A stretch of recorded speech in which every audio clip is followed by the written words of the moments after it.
இப்போ நிறைய பேர் வந்து டப்பிங் அண்ட் மிமிக்ரியை கன்ஃபியூஸ் பண்ணிக்கிறாங்க. மிமிக்ரிங்கிறது வந்து ஒருத்தர் மாதிரி பேசுறது, டப்பிங்கிறது நம்மள மாதிரி இன்னொருத்தருக்கு பேசுறது. அதுதான் அந்த வித்தியாசம். இப்போ ரஜினி சார் மாதிரி ஒருத்தர் நான் பேசுறது வந்து மிமிக்ரி.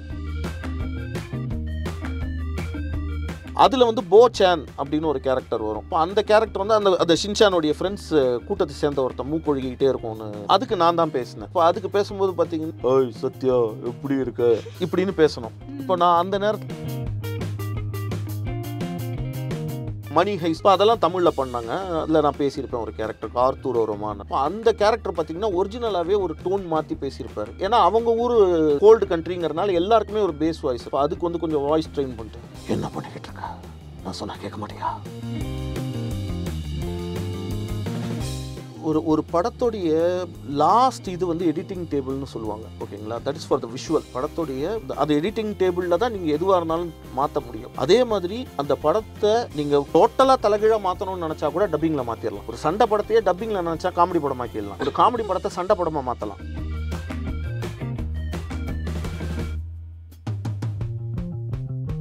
சேனல் 5 சினிமா வியூவர்ஸ் எல்லாத்துக்குமே வணக்கம். நான் உங்கள் விஜய் சத்யா தான். இன்றைக்கி நம்ம கூட யார் இருக்காங்க அப்படின்னு பார்த்தீங்கன்னா, மோஸ்ட்லி வந்து படங்களில் ஆக்டர்ஸ் எல்லாமே மாசான டைலாக்ஸ்லாம் பேசுவாங்க. அவங்கள தாண்டி அவங்களோட வாய்ஸ் கண்டிப்பாக நம்மளை அட்ராக்ட் பண்ணியிருக்கும்ல. அப்படிப்பட்டவங்களுக்கு வாய்ஸ் கொடுக்கக்கூடிய டப்பிங் ஆர்டிஸ்ட் கணேஷனா தான் இருக்காங்க. ஸோ அவங்கக்கிட்ட வந்து இந்த டப்பிங்லாம் எப்படி பண்ணுறாங்க, அதில் எவ்வளோ ஸ்ட்ரகிள்ஸ்லாம் இருக்குது அப்படின்ற விஷயம்லாம் கேட்டு தெரிஞ்சுக்க போகிறோம். ஸோ டக்குன்னு வீடியோக்குள்ளே போயிடலாம். ஹாய்ண்ணா, எப்படி இருக்கீங்க? ரொம்ப நல்லா இருக்கேன். நீங்கள் எப்படி இருக்கீங்க? நல்லா இருக்கேண்ணா. சூப்பர். ஃபர்ஸ்ட் விஷயமே இந்த டப்பிங் ஃபீல்டுக்குள்ளே எப்படி வந்தீங்கண்ணா? டப்பிங் ஃபீல்டுக்குள்ளே அப்படின்னா ஆக்சுவலாக என்னுடைய ஸ்கூல் மேட் சஷாங்க் மௌலின்னு சொல்லிட்டு தெலுங்குல பெரிய ரைட்டர். மன்மதன், இந்த மாதிரி புதுப்பேட்டை அந்த மாதிரி படங்களுக்கெல்லாம் அவர் ரைட்டர் தெலுங்குல. அவங்க அப்பா பெரிய ரைட்டர் வெண்ணலகண்டி அவர்கள். அவருடைய பையன் சஷாங்க் மௌலி அப்படின்னு சொல்லிட்டு நாங்கள் எல்லோரும் ஸ்கூல் மேட்ஸ் ஆக்சுவலாக. அண்ட் சிம்புவுக்கு தெலுங்குல அவர் தான் பேசுவார்.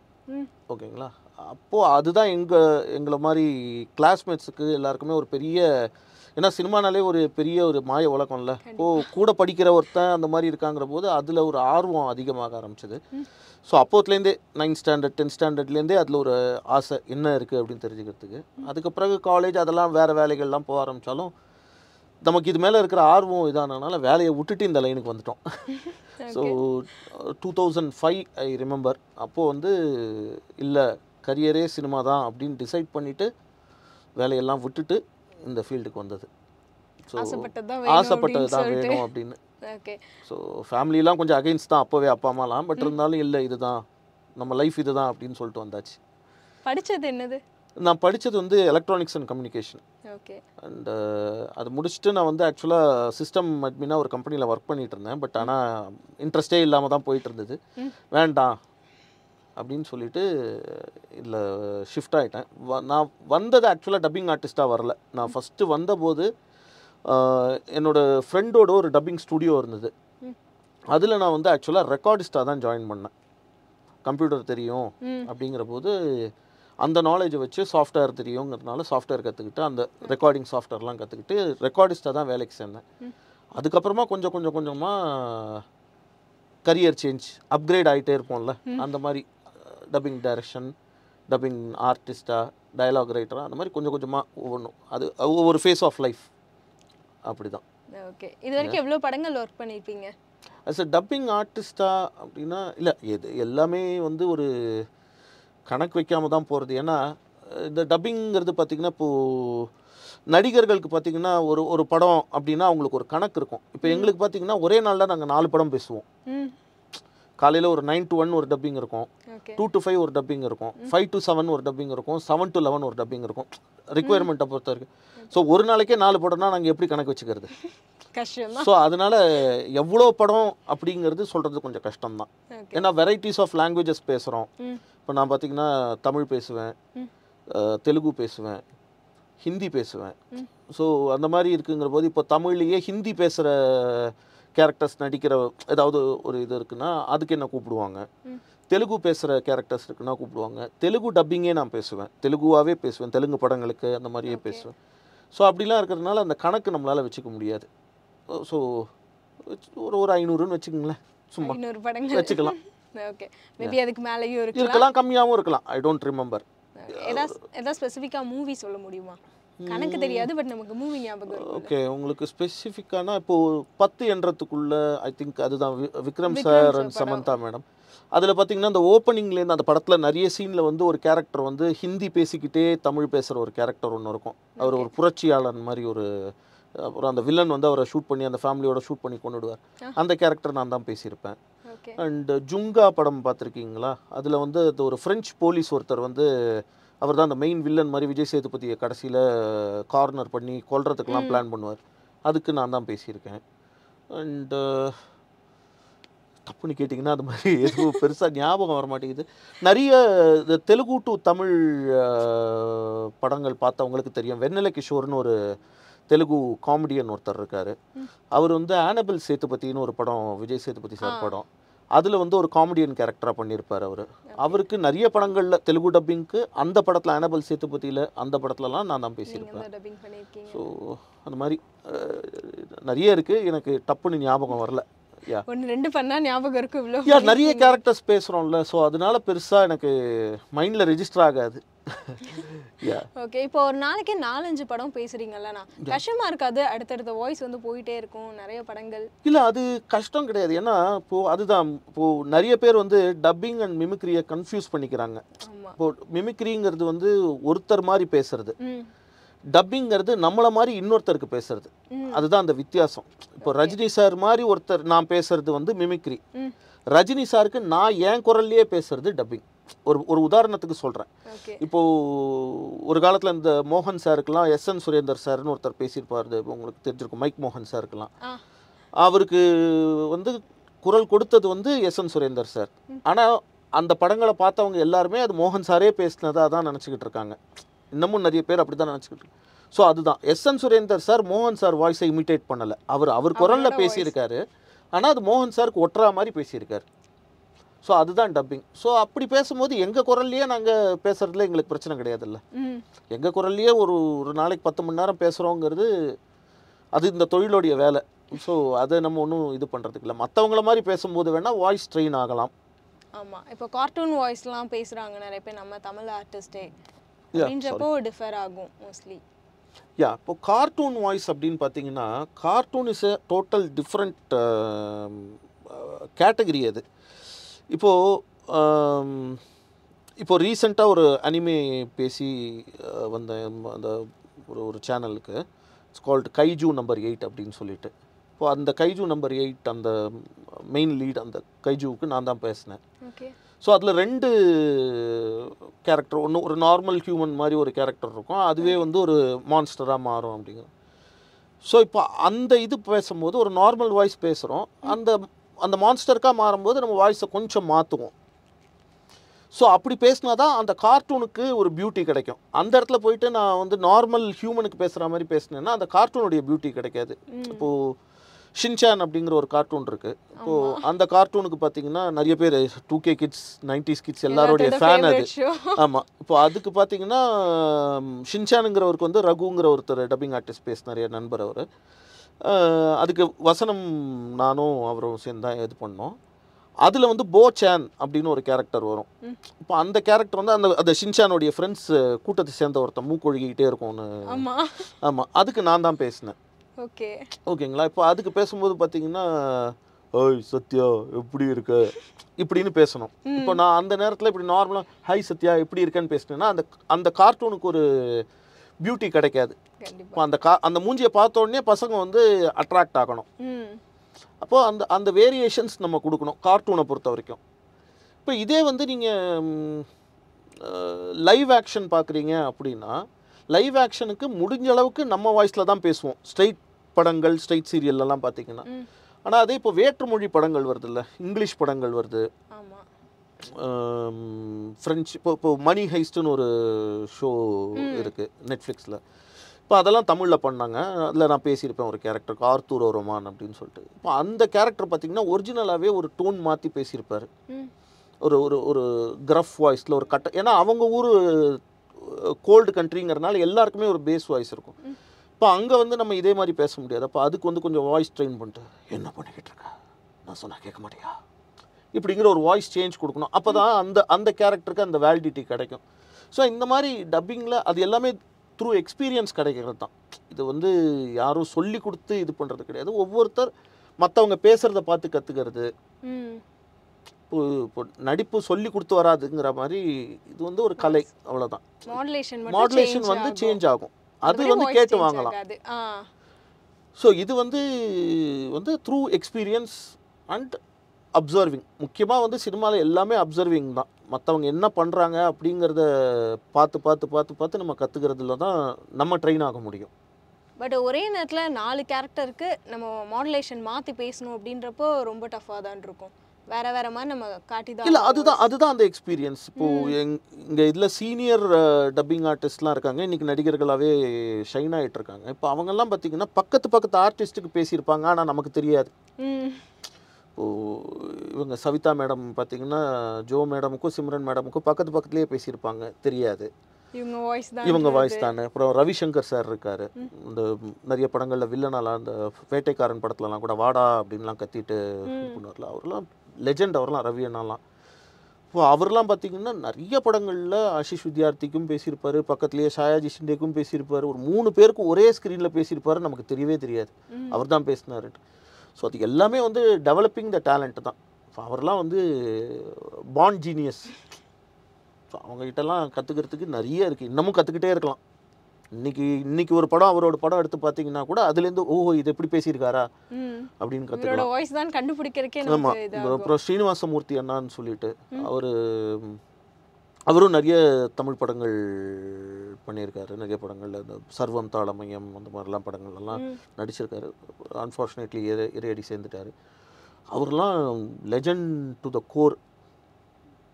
ஸோ சூர்யாக்கெல்லாம் தெலுங்கு, சூர்யா இவருக்கு நம்ம சியான் விக்ரம் சாருக்கெல்லாம் தெலுங்குல அவர் தான் ரெகுலராக. ஓகேங்களா, அவர்கிட்டலாம் நீங்கள் ஒவ்வொரு செகண்ட் கற்றுக்கலாம். ஸோ அந்த மாதிரி. ஸோ அதான் நான் முதலே சொன்ன மாதிரி அப்சர்விங் இஸ் வெரி இம்பார்ட்டண்ட் இந்த இதில். நீங்கள் if somebody wants to become a dubbing artist அப்படின்னா ஒவ்வொரு விஷயத்தையும் கற்றுக்க ஆரம்பிக்கணும், பார்க்குற. ஏன்னா எல்லா இடத்துலையும் குரல் தான். இப்போது எங்கள் தலைவர் வந்து ராதாரவி சார் சொல்லுவார், எல்லாருமே டப்பிங் ஆர்டிஸ்ட் தான். பேச தெரிஞ்சவங்க, குரல் இருக்கிறவங்க டப்பிங் ஆர்டிஸ்ட் தான். என்ன மாதிரி குரல் இருந்தாலும் அந்த குரலுக்கு ஒரு கேரக்டர் வந்ததுன்னா அப்போ அவரை தானே கூப்பிட வேண்டியிருக்கும். கண்டிப்பாக. அப்போ அவருடைய குரலுக்கும் ஒரு வேல்யூ இருக்குது. ஸோ டப்பிங்கிறது வந்து குரல் மட்டுமோ மாடுலேஷன் மட்டுமோ பர்ஃபார்மன்ஸ் மட்டுமோ கிடையாது, எல்லாமே சேர்ந்தது தான் டப்பிங். அப்போ அவர்கிட்டேருந்து என்ன கற்றுக்கலாம்? அந்த ஒரு கேரக்டருக்காக ஒருத்தரை கூப்பிட்றோம்ல, அவர் அதுக்கு மட்டுமே பொருந்துறாருல, அப்போ அவர்கிட்டேருந்து ஒரு விஷயம் நம்ம கற்றுக்க முடியும்.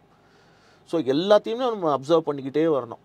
இந்த ரோட்டில் சும்மா இப்போ இந்த நிறைய ரீல்ஸ்லலாம் பேசுகிறாங்க, இடியாப்போ அப்படின்னு கத்திட்டு போகிறாங்கல்ல, அவங்க டோன்லேருந்து நம்ம கற்றுக்கலாம். ஏன்னா அந்த மாதிரி ஒரு டப்பிங் பேசுகிறதுக்கு ஒரு சுச்சுவேஷன் வருதுன்னா அது எப்படி பேசணுங்கிறது நம்ம அப்போ யோசிக்கக்கூடாது. ஓகே, இந்த டோனில் அவங்க பேசுவாங்க, நம்ம அப்படி பேசணும் அப்படிங்கிறது. So observation is must. ஏன்னா இப்போ ஆக்டர்ஸ் வந்து நம்ம ஸ்க்ரீனில் பார்க்குறோம், அவங்க எந்த அளவுக்கு எமோஷன் கொடுத்தா அந்த டைலாக்ஸில் ஒரு எமோஷன் தெரியும்.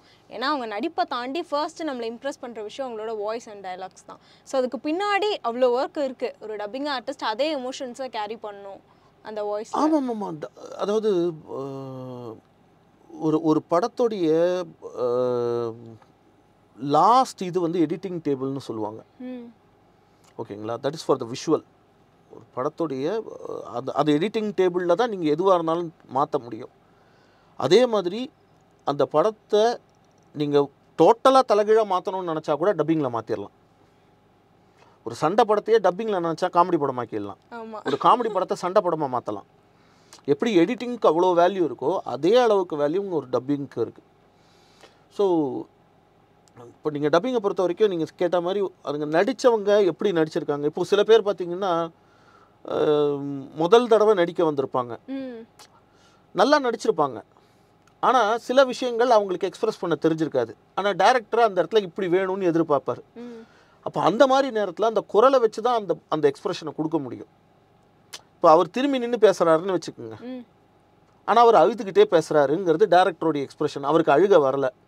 ஸோ டைரக்டர் என்ன பண்ணிட்டார், எடிட்டர் டேபிளில் கேமராவை இப்படி திருப்பி நின்று எடுத்துருக்கிற ப்ரொஃபைல் ஷாட்டை வச்சுட்டாரு, இல்லை சஜஷன் ஷாட்டை வச்சுட்டாரு, ஏதோ ஒன்று வச்சுட்டாரு. இப்போ அவர் அழறது வந்து ஆடியோவில் தான் எக்ஸ்பிரஸ் பண்ண முடியும். அவர் அழறாருங்கிறத நம்ம அப்படி தான் காட்ட முடியும். அப்போ அதை எப்படி ஆர்டிஸ்ட் தான் வந்து அந்த அழுகையை கொண்டு வரணும். அந்த எமோஷன்ஸை டப்பிங் ஆர்டிஸ்டால் தான். அங்கே அவர் சிரிச்சிருக்கலாம், ஆ. ஆனால் மூஞ்சி திரும்பி இருக்கிறதுனால தலையை ஆட்டுறதுக்கு அழுகையை கொடுத்துட்டோம்னா அந்த இடம் ஒரு பேத்தட்டிக் சீனாக மாறிடும். ஸோ சவுண்ட் தான் ஃபர்ஸ்ட் கேட்கும். ஆமாம், இம்பாக்ட் பண்ணும். கண்ணு தெரியாதவங்களால கூட ஒரு படத்தை ரசிக்க முடியும்னா அது சவுண்டை வச்சு தானே. கண்டிப்பா. ஸோ சவுண்ட் டப்பிங் ஆர்டிஸ்டோடைய வேல்யூ அது படமாக இருக்கலாம், web series, what ever it is, any visual content, அதுக்கு ஒரு என்ன சொல்கிறது சப்போர்ட்டிவ் எலிமெண்ட் வந்து டப்பிங். கண்டிப்பா ரொம்ப முக்கியமான ஒரு விஷயமே அந்த வாய்ஸ் தான் இருக்கு. ஏன்னா நம்ம நிறைய படங்கள்ல பார்த்திருப்போம், பார்க்க வந்து ஆள் ரொம்ப ஹைட் அண்ட் வெயிட்டா இருப்பாரு, பட் வாய்ஸை வந்து ரொம்ப காமெடியா கொடுத்திருப்பாங்க. ஆமாம் ஆமாம். ஏன்னா அங்கே ஒரு காமெடி எலமெண்ட்டாக யூஸ் பண்ணுறதே இந்த வாய்ஸாக தான் இருக்கும். ஆமாம். இப்போ நிறைய அதாவது 90s கிட்ஸ்லாம் பார்த்துருப்பாங்க. இந்த ரோஜா கூட்டம் படத்துலலாம் பார்த்தீங்கன்னா, டேய் பெரியவனே, டேய் சின்னவனேன்னு சொல்லிட்டு தொடப்புக்குச்சி மாதிரி ஒருத்தர் வருவார். ஒல்லியாக ஒருத்தர் வந்துட்டு ஒரு பெரிய குண்டாக இருக்கிற 2 பேரை வந்து சின்னவனே பெரியவனேன்னு சொல்லி கூப்பிடுவார். அந்த வாய்ஸ் ரொம்ப கீச்சுன்னு இருக்கும். ஆனால் அது பேசினவர் பார்த்தீங்கன்னா 6 அடி 5 அங்குலங்கிற மாதிரி இப்படி இருப்பார் அவர். ஓகேங்களா? நார்னியாவில் சிங்கத்துக்கெலாம் பேசினவர் அவர், ராமுன்னு சொல்லிட்டு. அவர் வந்து அந்த மாதிரி ஒரு டோனில் பேசியிருப்பார். ஸோ எங்களால் அந்த உருவத்துக்கும் எங்கள் குரலுக்குமே சம்மந்தம் இருக்காது. பார்க்குறதுக்கு ஜைஜான்டிக்காக இருக்கும். எங்களால் அந்த மாதிரி ஒரு ஆளால் ரொம்ப தின்னாக ஒரு காமெடி டோனே எடுக்க முடியும். சின்னதாக இருப்பாங்க, எப்பா இவர்கிட்ட என்னப்பா டோன் வரப்போதுன்னு பார்த்தோன்னா பயங்கர பேஸாக ஒரு வாய்ஸ் கொடுப்பாங்க. ஸோ அதனால் அது எல்லாமே வந்து ஜட்ஜ் பண்ண முடியாது நம்மளால். ஒருத்தர் உருவத்தை வச்சு குரலை ஜட்ஜ் பண்ண முடியாது. ஸோ அது வந்து பேச வச்சு பார்த்தா தான் தெரியும். நிறைய பேர் வந்து அந்த ஒரு தவறை செஞ்சிடுறாங்க. ஆக்சுவலாக டப்பிங் பேச கூப்பிட்டுட்டு, இல்லை இவர் உருவம் இப்போ அங்கே ஒல்லியாக இருக்காருப்பா, இவர் குண்டாக இருக்காருப்பா, இவர் செட் ஆகாதுப்பா அப்படின்னு அனுப்பிச்சிருவாங்க. இல்லை அங்கே ரொம்ப குண்டாக இருக்கு, இவர் வயசானவர் மாதிரி இருக்காரு, இவர் வேண்டாம் அப்படின்றவாங்க.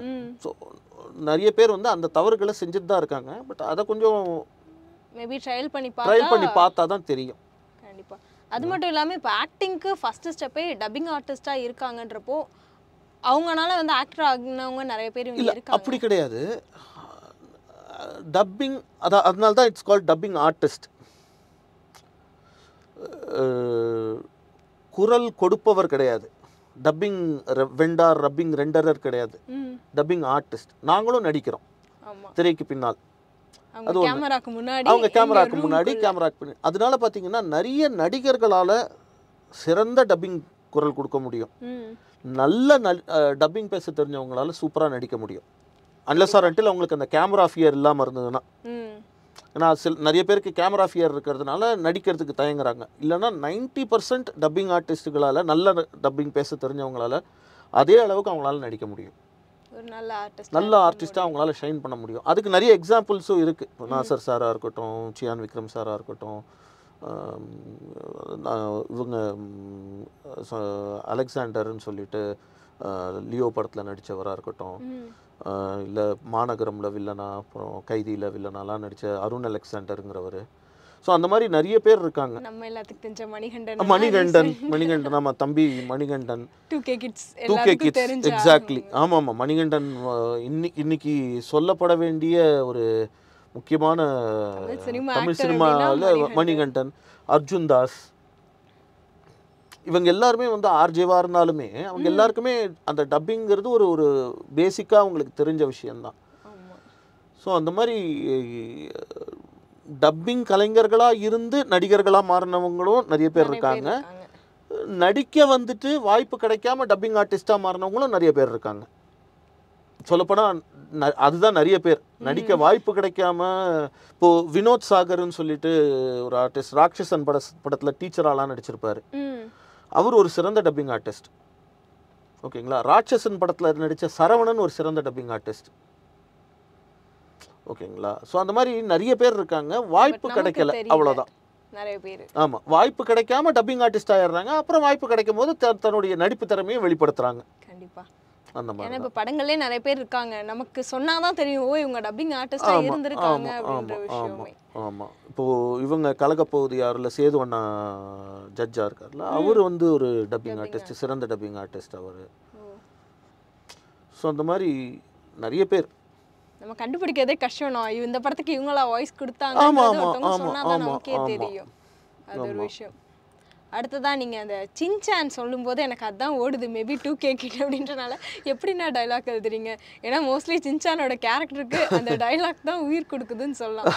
ஏன்னா அதை பற்றி நிறைய பேர் இப்போ சின்ன பசங்க அப்படி தான் பேசுகிறாங்க, சின்சான் பேசுகிற வாய்ஸ் அண்ட் டைலாக்ஸில். இல்லை, அது வந்து 2013 வரைக்கும் நம்ம பண்ணின ஷோ. அது 2008லேருந்து 13 வரைக்கும் நம்ம பண்ணின ஷோ. அதுக்கு வசனம் நான் எழுதினேன். நம்ம நண்பர் ரகுவரன் தான் அந்த ஷின்சானுக்கு பேசினார். அது வந்து ஜாப்பனீஸ் கார்ட்டூன். அது ஆக்சுவலாக மாங்கா கார்ட்டூன்னு சொல்லுவாங்க ஜாப்பனீஸில். அந்த ஷோ வந்து ஒரு இங்கிலீஷ் ஸ்கிரிப்ட் கொடுப்பாங்க அவங்க சேனல்லேருந்து, ஒரு ரெஃபரன்ஸ் ட்ரான்ஸ்லேஷன் ஒன்று கொடுத்துருப்பாங்க. பட் அது வந்து நமக்கு ஒரு பெரிய இன்ஸ்பிரேஷனே கொடுக்காது. அதில் வெறும் ட்ரான்ஸ்லேஷன் ஒன்று நார்மலாக where are you going, come here அப்படின்னு தான் எழுதியிருப்பாங்க. அது நம்ம எங்கே போகிற, எங்கே வர அப்படின்னா அதில் ஒரு இது கிடையாது. அப்போது அதை என்ன பண்ணலாம் அப்படின்னு சொல்லி இது பண்ணும்போது தான் அது வந்து ஒரு டீம் ஒர்க்குன்னு தான் நான் சொல்லுவேன். ரகு வந்து டப்பிங் பேச உக்காந்தாலுமே 2 பேரும் டிஸ்கஸ் பண்ணி தான் அதை பண்ணுவோம். டே கசாமா எங்கடா போயிட்டுருக்க அப்படிங்கிற மாதிரி அவன் இது பண்ணுறான்னா, அங்கே அந்த டோன் அவன் அந்த பையனுக்கு செட் ஆகும்போது அதோடைய அவுட்புட் வேறு மாதிரி வர ஆரம்பிச்சுது. அண்ட் நிறைய பாடல்கள் அங்கே ஹிந்தியில் சும்மா இது ஜாப்பனீஸில் சும்மா ஏதோ ஒன்று போட்டுருப்பாங்க. அந்த இடத்தெல்லாம் சும்மா ஃபில் பண்ணாமல் வெறும் மியூசிக் மாதிரி போடாமல் டைலாகாக போடுவோம், லிரிக் மாதிரி போடலாம். அப்படிதான் இந்த வெள்ளை கலர் ஸ்வெட்டர் தான் அந்த மாதிரிலாம் இனிமேல் இந்த ஸ்வெட்டரை போட்ட அம்மாவை பார்த்து போட்ட மாதிரி தான் அப்படிங்கிற மாதிரி இருக்கும். அது மாதிரி கேர்ள்ஸ்னா சின்சானுக்கு ரொம்ப பிடிக்கும், கேர்ள்ஸ் ஆமாம் அது மாதிரி அதுதான். இல்லை, அதாவது அதெல்லாம் இன்னும் ரொம்ப மோசமாக இருக்கும். அவங்க அந்த ஜாப்பனீஸ் கார்ட்டூன் பார்த்தீங்கன்னா அதோடைய விஷுவல் கொஞ்சம் அவங்களுடைய கல்ச்சரில் அது கொஞ்சம் அப்நார்மலாக தான் இருக்கும். அந்த ஜாப்பனீஸ் கார்ட்டூனில் பார்த்தீங்கன்னா நம்ம ஊர் சென்சார் போர்டு படி கார்ட்டூனே ஏ சர்டிஃபிகேட்டடாக தான் இருக்கும். ஸோ அப்போ அதுக்கேற்ற மாதிரி நிறைய மாற்றுவோம் நாங்கள். அவன் ஏதோ ஒரு பொண்ணுக்கிட்ட போய் இது பண்ணுறான். இப்போ நீங்கள் பார்த்த அக்கா கேரக்டர் எல்லாமே அவன் கரெக்ட் பண்ண ட்ரை பண்ண பொண்ணு தான். ஓகேங்களா? ஸோ அக்கா, தங்கச்சி, இந்த அந்த பொண்ணுனாலே அவன் கரெக்ட் பண்ண ட்ரை பண்ணுற கேரக்டர் தான். அது எல்லாமே நாங்கள் மாற்றிருப்போம். ஆன்ட்டி, அக்கா, அப்புறம் வேறு யாரோ ஒருத்தங்க லவ் பண்ணிக்கிட்டு இருக்காங்கன்னா அதை வந்து அவங்க லவ் பண்ணுறாங்கங்கிற மாதிரி சொல்லாமல் வேறு மாதிரி மாற்றிருப்போம். ஸோ அந்த மாதிரி தான். இப்போது இன்னொரு விஷயங்க, ஹியூமர் வந்து தனியாக உட்காந்து பேசிக்கிட்டு இருக்கும்போது தனியாக வசனம் எழுதணும்னு நினச்சாலும் அது வராது. ஹியூமருங்கிறது ஒரு 4 பேர் பேசும்போது தான் வந்து அந்த சிரிப்புக்கான. இப்போ நான் ஒன்று சொல்கிறேன், நீங்கள் ஒரு கவுண்டர் கொடுப்பீங்க, இவர் நம்ம கேமராமேன் சார் ஒரு கவுண்டர் கொடுப்பார். இப்படியே போயிட்டு இருக்கும்போது தான் அந்த வார்த்தைகள் நமக்கு கிடைக்கும். ஸோ அந்த மாதிரி தான். ஸோ அது வந்து ஒரு டிஸ்கஷன் மோடில் தான் ரகுவரனும் நானும் பண்ணோம். நான் தனியாக உட்காந்து மற்ற அதாவது எனக்கும் ரகுவரனுக்கும் ஒரு வேவ் லென்த் ஃபார்ம் ஆக ஆரம்பிச்சது. ஓகே, ரகுவரன் இப்படி தான் பேசுவார், ஷின்சான் இப்படி தான் பேசுவான் அப்படிங்கிற போது கிட்டத்தட்ட நாங்கள் 2 பேரும் டப் பண்ணும் போது நாங்கள் ஷின்சானாக மாறிடுவோம். அந்த 5 வயசு பையன் அந்த மாதிரி ஒரு வேவ்லெத்தில் தான் 2 பேரும் பேசுவோம். ஸோ நான் என்ன பண்ணிவிடுவேன், அந்த அப்பா கேரக்டருக்கு அம்மா கேரக்டருக்கு எல்லாம் டைலாக்ஸ் இது பண்ணிவிடுவோம். ஸ்பாட்டில் டைலாக்ஸ் சொல்லி ரெக்கார்ட் பண்ணி வச்சுருவேன். கடைசியாக ரகுவரனை வர சொல்லிவிட்டு ஷின்சானுக்கு பேச வைப்போம். ஸோ இது எப்படின்னா ஹைவேல எல்லா இதையும் பிரித்து வச்சுட்டு இப்போ நீ போ 150 ஸ்பீடில் அப்படின்னு சொல்லி விடுற மாதிரி ரெடி பண்ணி வச்சுருவேன். ஸோ ரகுவரன் வந்து ஷின்சானுக்கு பேசும்போது 2 பேரும் டிஸ்கஸ் பண்ணி இந்த மாதிரி போடலாம் அந்த மாதிரி போடலாம் அப்படின்னு சொல்லி பண்ணி போடும். அதுதான் அந்த ஷோவுடைய சக்ஸஸ்க்கு காரணம். அது வந்து தனியாக வந்து நான் மட்டும் பண்ணேன் அப்படின்னு சொல்லி அந்த கிரெடிட்டை நான் எடுத்துக்க முடியாது. ஸோ மற்றபடி மற்ற கேரக்டர்ஸ்க்கெலாம் நான் தான் dialogue full and full dialogues எழுதியிருக்கேன். அந்த ஷின்சான்லேயே அம்மா அப்பா கசாமாக்கு அவங்க எல்லாருக்குமே. ஆமாம், ஹிமாவரி கீக்கின்னு தான் கத்தும். ஆமாம், நேனி சேன் அந்த மாதிரிலாம். ஸோ அவங்களுக்குலாம் நான் தான் ஃபுல்லாக டைலாக் இருந்தேன். பட் இந்த பர்டிகுலர் கேரக்டர் ஷின்சானுக்கு வந்து it was a joint team work. ஏன்னா மோஸ்ட்லி இப்போது குட்டி பசங்க எல்லாமே சின்சானா வாழ ஆரம்பிச்சிட்டாங்கன்னு சொல்லலாம். ஏன்னா இப்போ பெரிய பசங்க வரைக்குமே அம்மா அப்பாவே அந்த ஷோ பார்க்குறாங்க. அது விஷுவல்ஸ் தாண்டி டைலாக்ஸ். இல்லை அந்த ஷோ வந்து ஒரு ஸ்ட்ரெஸ் பஸ்டர்னே நான் சொல்லுவேன். அந்த ஷோ பார்த்த நிறைய பெரியவங்க ஒரு சின்ன ஈவெண்ட், ஒரு ஒரு ஒரு சம்பவம் நடந்தது. என்னென்னா, பாஸ்போர்ட் வெரிஃபிகேஷனுக்காக ஒரு போலீஸ் வந்திருந்தாங்க. எங்கள் ஸ்டுடியோவோட மாடியில் இருக்கிற ஒருத்தரை பாஸ்போர்ட் வெரிஃபிகேஷனுக்காக வந்தப்போ ஒரு வீடு பூட்டி இருந்துச்சு. ஸோ கீழே காலிங் பெல் அடித்து மாதிரி பாஸ்போர்ட் வெரிஃபிகேஷனுக்காக வந்திருக்கோம், யாரும் இல்லைங்களா, தெரில சார் அப்படின்னோம். சார் நீங்கள் யார் என்ன பண்ணுறீங்க? இல்லை சார் டப்பிங் ஸ்டுடியோவா அப்படின்னா என்ன அப்படின்லாம் கேட்க ஆரம்பித்தார்.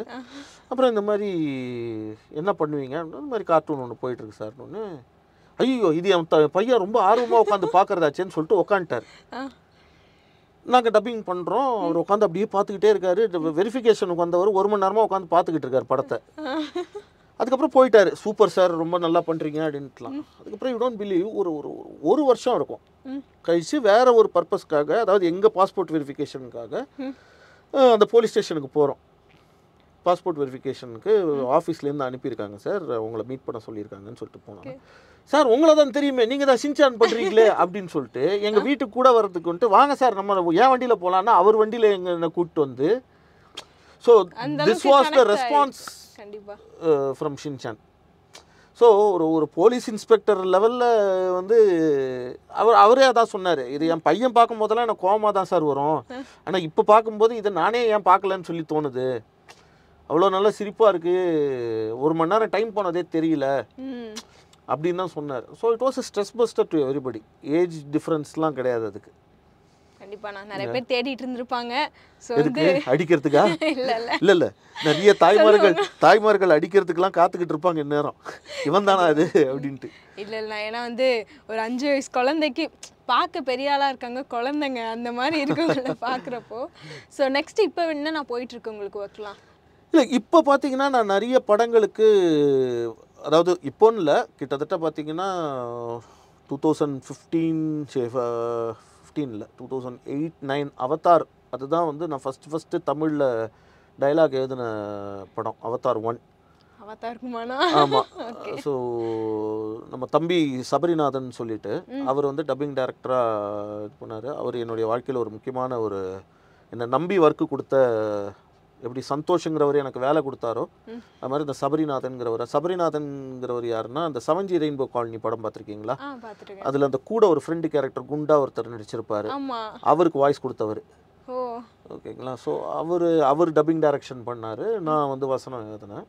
ஸோ அந்த மாதிரி அது நிறைய படம், கிட்டத்தட்ட 2 பேரும் சேர்ந்து ஒரு 100-150 படம் பண்ணியிருப்போம். அவதாராக இருக்கட்டும், அவெஞ்சர்ஸாக இருக்கட்டும், தோர், கேப்டன் அமெரிக்கா, மாதிரி ஏகப்பட்ட படம். ஆமாம். ஸோ இது எல்லாத்துக்குமே டயலாக்ஸ் எதுனா. இப்போ ரீசண்டாக பார்த்தீங்கன்னா இந்த வருஷம் ரிலீஸ் ஆன தெலுங்கு படம் பாலையா சாரோட டாக்கு மகாராஜா அப்படின்னு சொல்லிட்டு ஒரு படம், அதுக்கு டயலாக்ஸ் எழுதினேன். இப்போ ஹாட் ஸ்டாரில் டெலிகாஸ்ட் ஆகிட்டு இருக்கிற டேர் டெவில் பார்ன் அகெயின் அப்படிங்கிற ஒரு ஷோ, அதுக்கு டயலாக்ஸ் எழுதியிருக்கேன். யா அந்த மாதிரி இப்போ வந்து என்னென்னா என்னுடைய கரியர் வந்து டயலாக் எழுத ஆரம்பித்த காலத்துலேருந்தே டைரக்ஷன் மேலே எனக்கு ஒரு இன்ட்ரெஸ்ட் தான். ஸோ இப்போ டைரக்ஷனுக்காக இது பண்ணிக்கிட்டு இருக்கிறதுனால கொஞ்சம் ஒர்க்லோட கம்மி பண்ணிக்கிட்டு இருக்கேன். ஸோ டயலாக்ஸுங்கிறது நான் இருக்கிற இடத்துல எழுதிடலாம், டப்பிங்னா நான் இன்னொரு ஸ்டுடியோவுக்கு போய் பேசணும். ஸோ அதனால் என்னுடைய டப்பிங் டைமிங்கை கொஞ்சம் கம்மி பண்ணிக்கிட்டு இருக்கேன் நான் டைரக்ஷனில். ஆமாம், ஸ்கிரிப்ட் எழுதிக்கிட்டு இருக்கிறதுனால அதில் கொஞ்சம் அப்கமிங் டைரக்டர் பார்க்கலாம், கண்டிப்பாக ட்ரை பண்ணிக்கிட்டு இருக்கேன், பார்ப்போம். யா என்னுடைய இன்ஜினியர்ஸையும் நான் உங்களுக்கு இன்ட்ரடியூஸ் பண்ணுறேன். ஸோ யா நாங்கள் அப்புறம் போயிட்டு வாய்ஸ் ரூம், சவுண்ட் இன்ஜினியரும் பார்த்துட்டு வாங்க. ஃபைனலாக இன்ஜினியர்ஸ் எல்லாரையும் நான் இன்ட்ரடியூஸ் பண்ணுறேன்.